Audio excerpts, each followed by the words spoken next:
বিনামূল্যে টাইফয়েডের টিকা প্রদানের ডেট চেঞ্জ করেছে সরকার। যা হওয়ার কথা ছিল 1 সেপ্টেম্বর থেকে, এখন তা শুরু হবে 12 অক্টোবর থেকে।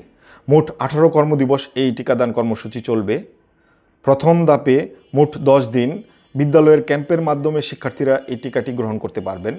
যারা বিদ্যালয়ের ক্যাম্পের মাধ্যমে নিতে পারেননি বা বিদ্যালয়ের স্টুডেন্ট নয়, তারা ইপিআই টিকাদান কেন্দ্র থেকে অবশিষ্ট 8 দিন টিকাটি গ্রহণ করতে পারবেন।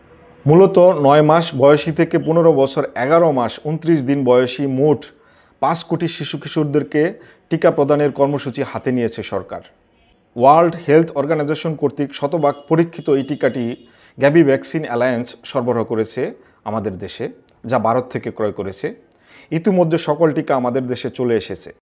1 ডোজের ইঞ্জেকশনের মাধ্যমে এই টিকাটি দেওয়া হবে, যা 3 থেকে 7 বছর পর্যন্ত সুরক্ষা পাবে শিশু কিশোররা। সালমোনেলা টাইফি ব্যাকটেরিয়া মাধ্যমে টাইফয়েড আক্রান্ত হয়। মূলত দূষিত খাবার বা পানি থেকে এই ব্যাকটেরিয়াটি ছড়িয়ে থাকে। যারা ইতিমধ্যে নিবন্ধন করেননি বা রেজিস্ট্রেশন করেননি, তারা bax.epi.gov.bd/registration/TCB অপশনে গিয়ে নিবন্ধনটি করে নিতে পারেন। দেন আপনি একটি ভ্যাকসিন কার্ড ডাউনলোড করে নেবেন। নেওয়ার পর নির্ধারিত টিকাদান কেন্দ্র থেকে আপনি টিকাটি গ্রহণ করতে পারবেন।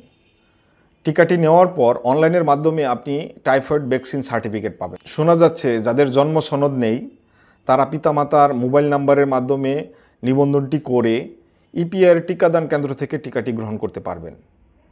তবে তাদের ভ্যাকসিন সার্টিফিকেটটি ম্যানুয়ালি হবে।